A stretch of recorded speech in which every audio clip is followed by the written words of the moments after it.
തെരഞ്ഞെടുപ്പ് റിസൾട്ട് വരാനായിട്ട് ഇനി വെറും മണിക്കൂറുകൾ മാത്രം ബാക്കി നിൽക്കെ എന്തായിരിക്കും കേരളത്തിൽ സംഭവിക്കുന്ന മാറ്റങ്ങൾ? അതോടൊപ്പം തന്നെ കേരളത്തിൽ BJP അക്കൗണ്ട് തുറക്കുമോ എന്ന പ്രധാനപ്പെട്ട ചോദ്യം. അക്കൗണ്ട് തുറന്നാൽ ഏതൊക്കെ സീറ്റുകളാണ് BJPക്ക് കിട്ടുന്നത് എന്നുള്ള പ്രധാനപ്പെട്ട ചോദ്യം.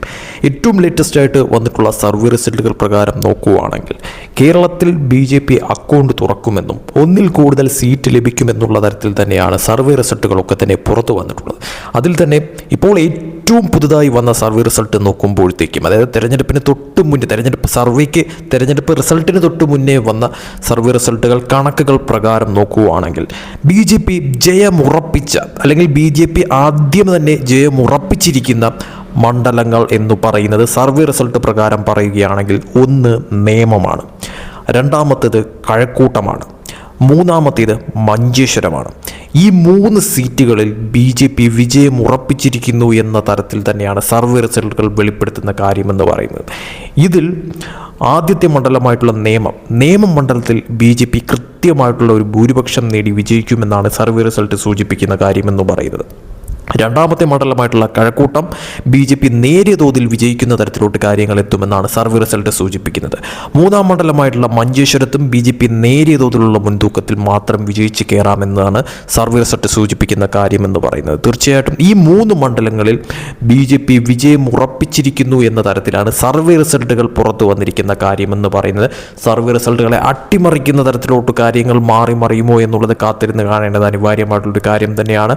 എന്തായാലും ഈ 3 മണ്ഡലങ്ങൾ കൂടാതെ തന്നെയും BJPക്ക് വിജയപ്രതീക്ഷകളുള്ള മണ്ഡലങ്ങൾ ഇനിയും ഏറെ ഉണ്ട് എന്നുള്ളത് യാഥാർത്ഥ്യമായിട്ടുള്ള കാര്യം തന്നെയാണ്. അതിൽ തന്നെ ഈ 3 മണ്ഡലങ്ങളിലാണ് ഏറ്റവും കൂടുതൽ വിജയ സാധ്യത, അല്ലെങ്കിൽ വിജയം ഉറപ്പിക്കുന്ന തരത്തിലോട്ട് കാര്യങ്ങൾ എത്തിയിരിക്കുന്ന തരത്തിലോട്ട് സർവേ റിസൾട്ട് പുറത്തു വന്നിരിക്കുന്ന കാര്യമെന്ന് പറയുന്നത്. 1 നേമം, 2 കഴക്കൂട്ടം, 3 മഞ്ചേശ്വരം എന്നീ തരത്തിലാണ് ഇപ്പോൾ തരം തിരിച്ചിരിക്കുന്നത്. ബാക്കിയുള്ള മണ്ഡലങ്ങളിൽ ഈ പറയുന്ന തോതിൽ പാലക്കാട്, തൃശ്ശൂർ, അതോടൊപ്പം തന്നെ ചാത്തന്നൂർ, അങ്ങനെയുള്ള മണ്ഡലങ്ങൾ, ഇവിടങ്ങളിലൊക്കെ തന്നെ എന്താണ് സംഭവിക്കാൻ പോകുന്ന മാറ്റങ്ങൾ അല്ലെങ്കിൽ അട്ടിമറികൾ എന്നുള്ളത് കാത്തിരുന്ന് കാണേണ്ടത് അനിവാര്യം തന്നെയാണ്. ഇതിൽ വിജയിക്കാനായിട്ട് ഏറ്റവും ആദ്യം വിജയം ഉറപ്പിക്കുന്ന തരത്തിലോട്ട് കാര്യം പോകുന്ന മണ്ഡലങ്ങൾ എന്നുള്ള തരത്തിൽ ഈ ഒരു സർവേ റിസൾട്ട് പ്രകാരം നോക്കുമ്പോഴത്തേക്കും ഒന്നാമത്തേത് നേമമാണ്, രണ്ടാമത്തേത് കഴക്കൂട്ടമാണ്, മൂന്നാമത്തേത് ഈ പറയുന്ന തോതിൽ മഞ്ചേശ്വരമാണ് എന്ന തരത്തിലാണ് റിപ്പോർട്ടുകൾ പുറത്തു വരുന്നത്. ബാക്കിയുള്ള മണ്ഡലങ്ങളായിട്ടുള്ള പാലക്കാട്, വട്ടിയൂർക്കാവ്, തൃശ്ശൂർ,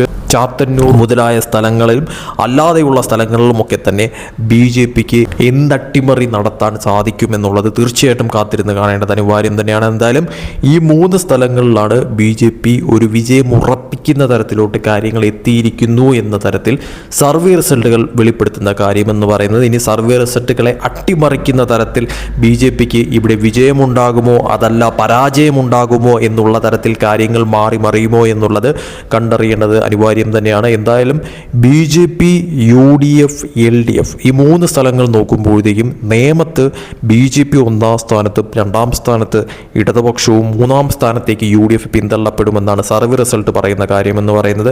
കഴക്കൂട്ടത്തെ സംബന്ധിച്ചിടത്തോളം കഴക്കൂട്ടത്ത് BJP 1ാം സ്ഥാനവും 2ാം സ്ഥാനത്ത് LDFും 3ാം സ്ഥാനത്ത് UDFും എത്തുമെന്നാണ് സർവേ റിസൾട്ട് സൂചിപ്പിക്കുന്ന കാര്യമെന്ന് പറയുന്നത്. ഇതിൽ UDF വോട്ടുകൾ കൂടും, അതേസമയം BJP വോട്ടുകൾ കൂടും, ഇടതുപക്ഷ വോട്ടുകൾ കുറയുമെന്നാണ് സർവേ റിസൾട്ട് വെളിപ്പെടുത്തുന്ന കാര്യമെന്ന് പറയുന്നത്. നേമത്തെ സംബന്ധിച്ചിടത്തോളം നേമത്ത് BJP വോട്ടുകൾ കൂടും, എന്നാൽ ഇടതുപക്ഷ വോട്ടുകളും വലതുപക്ഷ വോട്ടുകളും കുറയുമെന്നാണ് സർവേ റിസൾട്ട് വെളിപ്പെടുത്തുന്ന കാര്യമെന്ന് പറയുന്നത്. അതേസമയം മഞ്ചേശ്വരത്തെ സംബന്ധിച്ചിടത്തോളം മഞ്ചേശ്വരത്ത് സുരേന്ദ്രൻ്റെ വോട്ടുകൾ കൂടുകയും അതോടൊപ്പം തന്നെ UDF 2ാം സ്ഥാനത്ത് വരികയും 3ാം സ്ഥാനത്തായിരിക്കും ഇടതുപക്ഷം എന്നുള്ള തരത്തിലാണ് കാര്യങ്ങൾ മറിയുന്നത്. ഇടതുപക്ഷ വോട്ടുകൾ കുറയുമെന്നാണ് സർവേ റിസൾട്ട് സൂചിപ്പിക്കുന്നത്. BJP, UDF തമ്മിലുള്ള IUML തമ്മിലുള്ള ഒരു ഇഞ്ചോടിഞ്ച് പോരാട്ടമായിരിക്കും മഞ്ചേശ്വരത്ത് നടക്കുന്നത് എന്നാണ് സർവേ റിസൾട്ട് സൂചിപ്പിക്കുന്ന കാര്യമെന്ന് പറയുന്നത്. അതിൽ തന്നെ ഒരു നേരിയ തോതിലുള്ള വ്യത്യാസത്തിൽ BJPക്ക് ഒരു മുൻതൂക്കം കൊടുത്തിരിക്കുന്നു. പ്രവചനാതീതമായിട്ട് കാര്യങ്ങൾ മറിയാൻ സാധ്യതയുണ്ട് എന്നുള്ളതും തള്ളിക്കളയാൻ പറ്റാത്ത ഒരു കാര്യം തന്നെയാണ്. എന്തായാലും ഈ 3 മണ്ഡലങ്ങളാണ് BJPക്ക് വിജയ സാധ്യത ഉറപ്പിച്ചിരിക്കുന്നത്, അല്ലെങ്കിൽ ആദ്യ വിജയം നേടിയെടുക്കുന്ന തരത്തിലോട്ട് കാര്യങ്ങൾ എത്താനായിട്ടുള്ള സർവേ റിസൾട്ട് പ്രകാരം ഉറപ്പിച്ചിരിക്കുന്ന മണ്ഡലങ്ങൾ എന്ന് പറയുന്നത്. എന്താണ് സംഭവിക്കുന്നത്? ഈ 3ൽ കൂടുതൽ സീറ്റുകൾ BJP വിജയപ്രതീക്ഷ വയ്ക്കുന്ന സ്ഥലങ്ങളിൽ നേടിയെടുക്കാൻ പാകത്തിന് കാര്യങ്ങൾ മാറുമോ? ഈ വിജയം ഉറപ്പിക്കുന്ന തരത്തിലോട്ട് വന്നിരിക്കുന്ന സർവേ റിസൾട്ടുകൾ പോലും BJPക്ക് അടിപതർന്ന തരത്തിലോട്ട് കാര്യങ്ങൾ എത്തുമോ എന്നുള്ളത് കാത്തിരുന്ന് കാണേണ്ടത് അനിവാര്യം തന്നെയാണ്.